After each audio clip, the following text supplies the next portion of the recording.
Lightning cracked over the rainforest shrine as drums fell silent, and the air turned iron heavy. Naima said, "Grandfather, the crows circle like a bad omen." Elder Mosey's breath thinned, and the sky felt closer than stone. A coal-black crow alighted on the calabash and spoke in a voice like water over bones. The crow said, "An empire's spine will snap by dawns to come." Mosey gripped Naima's wrist and pressed a bead into her palm. Elder Mosey said, "Child, listen to the wind between words." The bead burned cold and a vision flared of walls collapsing under red dust. Amahle stepped forward, steady as a spear in a storm. Amahle said, "Name the threat and I will meet it." From the ridge, Zuberi watched, eyes bright with secrets. Olbacade's banners glowed beyond the trees like embers waking to a fire. Naima said, "If doom is written, I will learn the script and change its end." Dawn bled through the canopy as villagers gathered around the shrine, fear stitched into their whispers. Naima said, "The spirit named a fall, but not the path to it." Amahle watched the ridge and counted distant hoofbeats. Elder Mosey's body lay wrapped in bark cloth, and grief moved like a tide over familiar faces. A child reached for Naima's bead and shied from its chill. Zuberi said, "We should take this to the council before panic eats our grain." Naima felt the bead tug her toward the old library carved into basalt. She said, "Answers live where dust remembers." Drums returned with a slow pulse, steady as a heart learning to bear weight. Olbacade's riders kept to the road, leaving rumors like hoofprints in wet earth. The basalt library opened like a mouth of night, shelves breathing old bark scrolls and soot. Naima said, "Grandfather hid truths in places that refused to forget." Amahle set a torch into an iron ring, and shadows climbed. A mural showed a crown split by a crow's talon. Zuberi said, "Prophecies bend to the hand that reads them." Naima traced a spiral matching her bead, and a latch clicked behind the stone. A hollow held a map stained with ochre rivers. Amahle said, "If Cade moves, he moves to choke those crossings." Naima felt Moses' voice in the hush between crackles. Elder Mosey said, "Listen for roads that are not on maps." Outside, rain thinned to a silver veil as traders whispered of new taxes and vanished scouts. Naima said, "Cade spreads fear like seeds and waits for hunger to grow." A messenger stumbled in with a broken pendant bearing the imperial seal. "Amahle," said scouts, "do not break this easily." Zuberi weighed the pendant and his jaw tightened. Zuberi said, "We must pledge to Cade for safety until the omen clears." Naima heard the word safety curl like smoke and sting her eyes. She said, "Safety offered by a knife is only a pause before the cut." The crowd wavered between relief and anger, hearts splitting along old fault lines. At dusk, horns rolled from the hills, and Olbacade rode in with measured grace, eyes like polished flint. Olbacade said, "I bring order where omens bring fear." His riders spread out to frame the square, and the air thinned. Naima stepped forward and felt the bead cool to stone. Naima said, "Order that silences ancestors is a drought in a different cup." Amahle's hand eased to her spear as riders' hands found hilts. Zuberi said, "Let us hear his terms before we choose war." Cade smiled like a blade catching sunset. Olbacade said, "Yield your guardianship of the shrine, and I shield your borders." The village held its breath as night took the last color from the sky. The council fire burned low, casting sharp shadows on weathered faces. Naima said, "The crow did not bring fear to cage us, but truth to free us." Amahle's spear leaned close, a silent vow of defense. Zuberi's lips pressed thin, eyes flicking toward Cade's riders outside the walls. Elder Nuru said, "An empire that forgets its ancestors loses its root and trunk alike." Naima clenched the bead, feeling it pulse with unsteady warmth. A child whispered, "Will the sky fall?" And silence followed like a wound. Amahle said, "If it does, we will stand until the last stone." Zuberi said, "Or kneel before the storm and survive its passing." Flames cracked, sparks rising like restless spirits, and Naima's gaze sought the dawn yet unseen. Before dawn, Naima dreamt of rivers running backwards and voices calling from beneath the water. The crow's shadow split across her chest as if marking her. She said, "If destiny claws me, I must choose whether to bleed or to bite back." Elder Mosey's voice echoed faintly in the dream. "The path is not given, it is carved." Naima woke to the sound of drums pacing the horizon, every beat like a warning bell. A male crouched at her side saying, "Sleep fights you harder than any blade." Zuberi leaned in the doorway, arms crossed, lips tight, muttering, "Dreams bend weak minds." Naima steadied her breath and said, "Dreams are the tongues of ancestors, I will not cut them out." The village elders gathered in the square as sun lifted, veils of mist scattering into gold. Naima stepped forward, bead glinting faintly, and said, "The empire is cracked, yet it is in the cracks that seats take root." Villagers shifted, uncertain, while Amahle's steady gaze urged them. Elder Nuru nodded, saying, "The girl carries the weight of the crow's cry." Zuberi's voice cut sharp, "Or she carries the weight of doom to drag us all." Naima's chest tightened, but she lifted her chin. She said, "If I fall, let it be in pursuit of our future, not in fear of shadows." A murmur stirred through the crowd, torn between hope and dread. At the riverbank, water slid quiet, reflecting a restless sky. Naima dipped the bead, and the surface rippled into fractured visions. She whispered, "Show me the road my people cannot see." The current shifted, forming images of armies, banners, and fire-torn fields. Amahle said, "Every vision shows blood, yet not whose it must be." Zuberi turned away, muttering, "This is madness stitched into stone." Naima gripped the bead tighter and said, "Better madness guided by ancestors than blindness guided by fear." A heron lifted, wings carving silence, and the river swallowed the visions whole. By nightfall, drums carried summons to the shrine where Cade's emissary awaited. A man in crimson robes unrolled a scroll bearing imperial seal. Emissary said, "Yield the shrine, and Cade grants you grain and spears." Gasps rippled among villagers. Amahle said, "A bribe wrapped in red wax is still poison." Zuberi's voice rang, "Better poison than famine that kills slowly." Naima stepped forward, bead glowing faintly. She said, "Our ancestors guard this shrine, not Cade's mercy.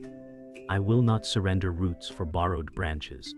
The emissary's eyes narrowed, firelight gleaming cold against his skin, and silence froze the air. The empire's borderlands burned as whispers carried faster than fire. Naima said, "If we stay blind, the crow's shadow will swallow us whole." Amahle's jaw set as she watched smoke rise from the horizon. Zuberi said, "Those flames are punishment for defiance. Better we bend before they break us." Villagers carried bundles, their eyes heavy with fear and grief. Elder Nura's voice cut through the noise. "No empire survives when it devours its own roots." Naima held the bead aloft and said, "If fear rules us, then we are already fallen." Thunder rumbled, distant but steady, like drums of war no one asked for. Oba Cade stood atop a hill of scorched earth, banners snapping in a bitter wind. He said, "Fear is a tool, and tools are meant to shape kingdoms." His soldiers cheered, pounding spears to shield rims. Naima, watching from cover, whispered, "A king who builds with fear builds walls that collapse." Amahle said, "Walls fall, but blades do not ask permission." Zuberi muttered, "Better to serve blades than to be cut by them." Naima's hand trembled on the bead, its glow faint against the dark. The shrine drums called for unity, but voices splintered under fear. Naima said, "If we fracture now, the crow's prophecy is already fulfilled." Villagers argued, some pleading for Cade's protection, others cursing his name. Amahle raised her spear and shouted, "Better broken bones than broken spirits."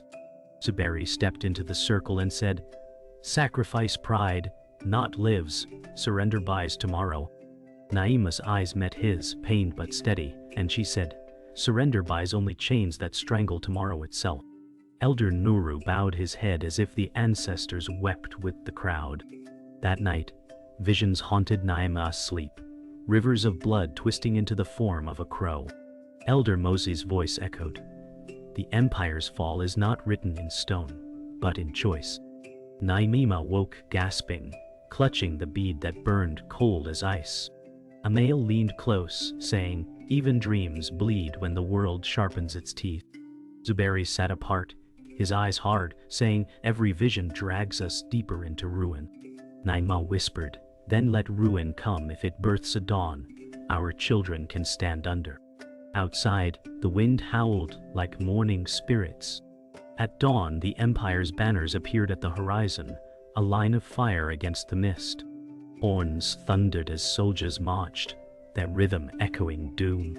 Naima gripped the bead and said, "If the crow marks us, then let us mark destiny in return." Amal's voice was sharp as iron. "Let them find warriors, not victims." Zuberi's silence was heavy, his gaze fixed on the advancing line, torn between loyalty and fear. Villagers gathered behind Naima, uncertain but drawn by her resolve. Elder Nuru whispered, "An empire falls not when armies clash, but when hearts surrender first." The night was heavy with rain, when whispers rose like knives in the dark. Naima said, "The crow warned of betrayal, yet I did not see its face until now." Zuberi stepped forward, eyes burning, cloak soaked. He said, "You carried a destiny that should have been mine." Amahle tightened her grip on her spear, her breath steady. Elder Nuru's voice cracked. "Blood turned against blood is the sharpest wound." Naima's chest ached as she asked, "Brother, why let envy chain you?" Zuberi's lips curled, "Because chains taste sweeter when I hold the key." Thunder rolled as villagers gasped, their world splitting in two. Dawn broke with muted light as Zuberi led a faction of villagers toward Cade's banners. Naima said, "He trades heritage for scraps of power." Amahle growled, "I should strike him before his steps rot the earth." Elder Nuru raised a weary hand, every blade against kin cuts deeper than war. Zuberi's voice carried back, "I will be remembered as savior, not servant." Naima whispered, "A savior who burns roots saves only ash." The bead trembled in her palm, glowing faint against the gray sky. At the council hut, the air stank of smoke and betrayal. Villagers argued, their voices sharp as shattered glass. Naima said, "If we follow Zuberi, we walk willingly into chains." Amahle struck her spear butt to the floor and shouted, "Chains that rattle will silence drums forever." Elder Nuru bowed his head and murmured, "The ancestors mourn our blindness." A mother cried, "We cannot feed children with pride." Naima's eyes stung, but she said, "Pride is the soil. Without it, no seed survives." Shadows of division deepened as silence pressed against the walls. That night, Naima slipped to the river where vision stirred the water. She said, "Ancestor, show me how to heal what envy has torn." The current shimmered, revealing Zuberi's face crowned in fire and shadows. Amahle whispered, "If we cannot turn him, we must end him." Naima shook her head, tears cutting paths down her cheeks. "Blood spilled in vengeance cannot break a curse," she said. Elder Mosey's voice rose from the depths, "Trust the crow's path, not the blade's hunger." The bead pulsed like a heartbeat, cold against her palm. The betrayal cut deepest when Zuberi returned, flanked by Cade's soldiers. Villagers gasped as iron clashed with ancestral drums. Naima said, "You bring strangers into sacred soil." Zuberi smirked, "Sacred soil feeds no stomach." Amahle stepped forward, spear braced. "You dishonor every name carved in stone," she said. Soldiers raised their blades, torches casting cruel shadows. Elder Nura's voice broke, "The empire rots from within." Naima held the bead high, its glow flaring like dawn. She said, "If the crow spoke truth, then let it find me ready." The night cracked with the first cry of battle. The battle smoke cleared to reveal shattered drums and broken spears scattered like fallen stars. Naima said, "The crow's curse runs deeper than war. It is written in our blood." Amahle stood bruised but unyielding, replying, "Curses bend when courage rises." Elder Nuru whispered, "The truth is older than curses." Zubair's voice carried across the square, "The prophecy names me heir, not you." Naima's chest tightened as the bead flared, white hot. She said, "Blood may bind us, but choice defines us." A hush fell, as if the ancestors leaned closer, waiting for the truth to be unveiled. In the basalt library, Naima laid the bead into the spiral carved on the wall. The stone groaned, revealing a hidden chamber of scrolls. Elder Nuru said, "Here lies truth denied for generations." Amahle whispered, "Every secret is a blade, cutting both ways." Naima unrolled a brittle scroll, her eyes widening. She said, "The prophecy does not name me nor Zubairi. It names the bloodline of the crow itself." Zubair's voice hardened, "Then I will claim that blood, no matter the cost." The walls pulsed faintly, as if alive, shadows deepening with every word. The scroll revealed that the Empire's founder bound the crow's spirit with blood sacrifice. Naima said, "The fall is not doom but release. The spirit seeks freedom." Elder Nuru closed his eyes, whispering, "Chains of the dead choke the living." Amahle said, "Then the Empire rots on a throne of bones." Zubairi slammed his fist against the wall, shouting, "If the spirit's power made an empire once, it can make one again. With me as ruler." Naima's heart pounded as she said, "A throne born of blood cannot birth peace." The chamber trembled, dust raining down like ash. At the shrine, storm clouds gathered as the prophecy's truth ignited fear. Villagers whispered, torn between freedom and ruin. Naima raised the bead high and said, "The crow demands release, not chains. We must end the cycle." Amahle declared, "Then we fight not for power, but for balance." Elder Nura's voice shook, "The ancestors wait for the choice that heals or shatters." Zubairi sneered, "Balance is for the weak. I will claim the spirit." Lightning split the sky as the shrine stones cracked beneath their feet, the ground itself demanding decision. The storm broke as crows filled the sky, their wings blotting out the sun. Naima shouted, "I will carry the curse if it frees our people." Amahle's voice cracked, "Do not bear it alone." Elder Nuru raised his staff, crying, "Let ancestors witness her vow." Zubairi lunged, screaming, "That power is mine." The bead flared blinding light, casting their shadows on the shrine walls. Naima's voice was steady, "Destiny is not taken, it is chosen." The earth roared, splitting open as the spirit's cry shook the empire to its core. The storm still raged as Naima stood at the shrine's broken altar, bead glowing like a fragment of the sun.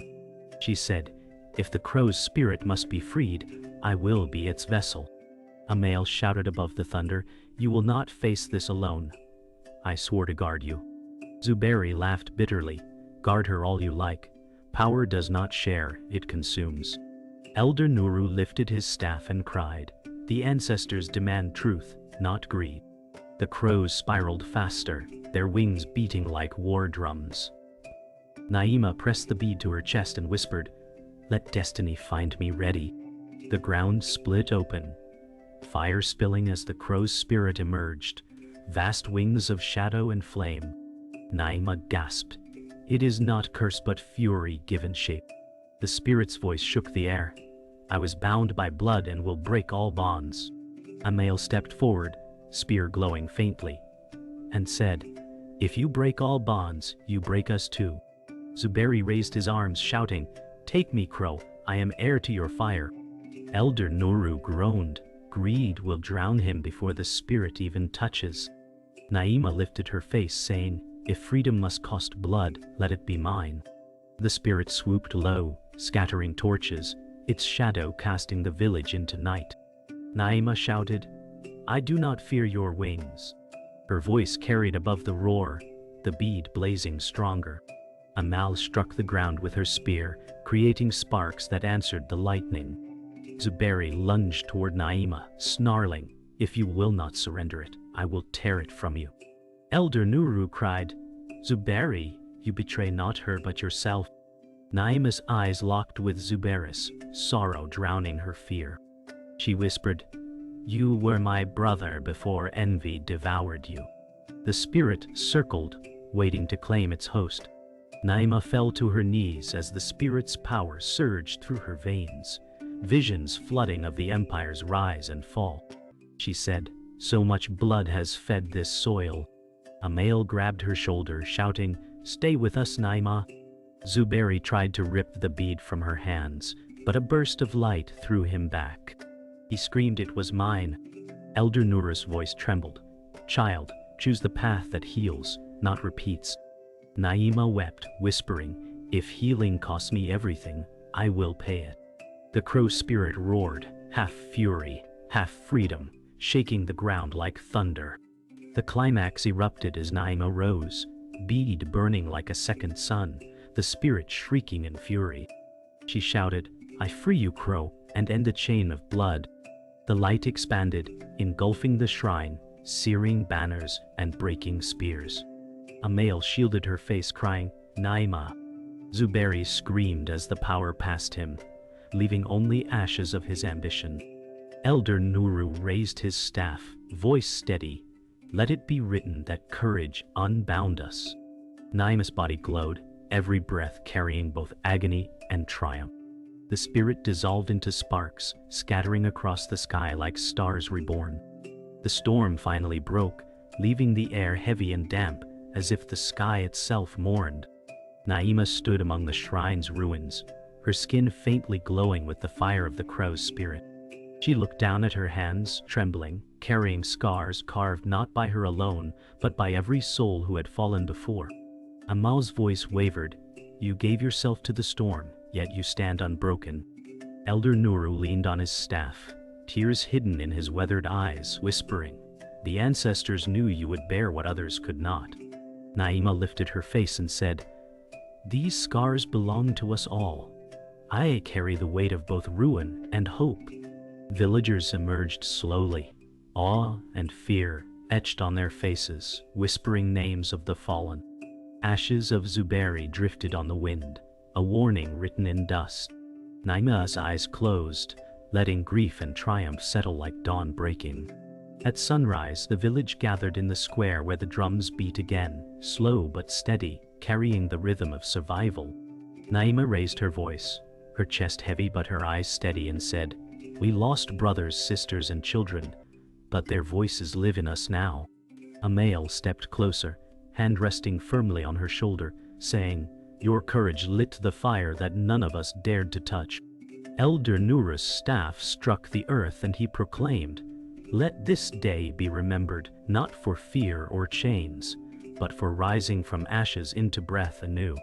Children with trembling hands laid wildflowers on the cracked altar stones, petals scattering in the wind like blessings.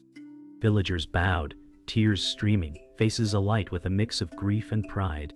Naima whispered, voice breaking, "Our ancestors planted roots that still grow through us. Their spirits walk with us in every step forward." By noon, Naima returned to the river where her visions once bled into terror. She knelt, dipping the bead into the current. Its glow faded like a sigh of release. She whispered, "Crow, your wings are free, and so are ours." A male crouched beside her, voice tender and proud. "You broke more than chains. You taught us not to fear what shadows hide." Elder Nura's voice drifted steady. "Freedom is never given freely. It is chosen in pain, carried by those willing to bleed for it." The current caught the bead and drew it away, its spiral glinting like a tiny star drifting into the horizon. Naima exhaled, a long release, her first breath that belonged only to herself. A heron rose from the reeds, wings stretched wide against the light, its shadow sweeping over the water like a blessing of peace. Days later, the village began its rebirth. Huts were patched with fresh thatch, drums were carved from new wood, and banners were woven with colors brighter than before. Children carried seedlings to scorched soil, pressing life back into earth once blackened by fire. Naima worked among them, her hands dirty and calloused, whispering, "A leader is not crowned, but shaped by the work of many hands." Amahle balanced a basket of grain, laughing, and guarded by those too stubborn to leave her side. Elder Nuru sat among the children, telling stories. Strength lies not in towers or walls, but in hearts that refuse to bow to despair. Naima's gaze lifted across the fields where green shoots broke through ash, whispering, "The prophecy is fulfilled, not by ruin, but by renewal." The air pulsed with voices singing old songs, stitched with hope for a future they had built together.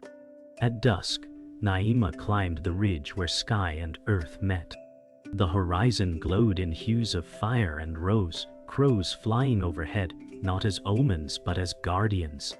She whispered, "Destiny was never chains but choices, and I chose for us all." Amahle followed quietly, her voice steady, "You remade us, and in doing so, you remade yourself." Elder Nura's voice drifted faintly from below, "The ancestors walk with every step you take, for your path has become theirs." Naima closed her eyes, the silence of dusk heavy but comforting, carrying both loss and strength. She said, "The empire has fallen, but its spirit endures within us, reborn in unity, not power." The wind carried her braids upward, scattering prayers into the violet sky. As the drums fell silent, the ridge held a stillness that promised dawn would rise again, carrying their story into eternity.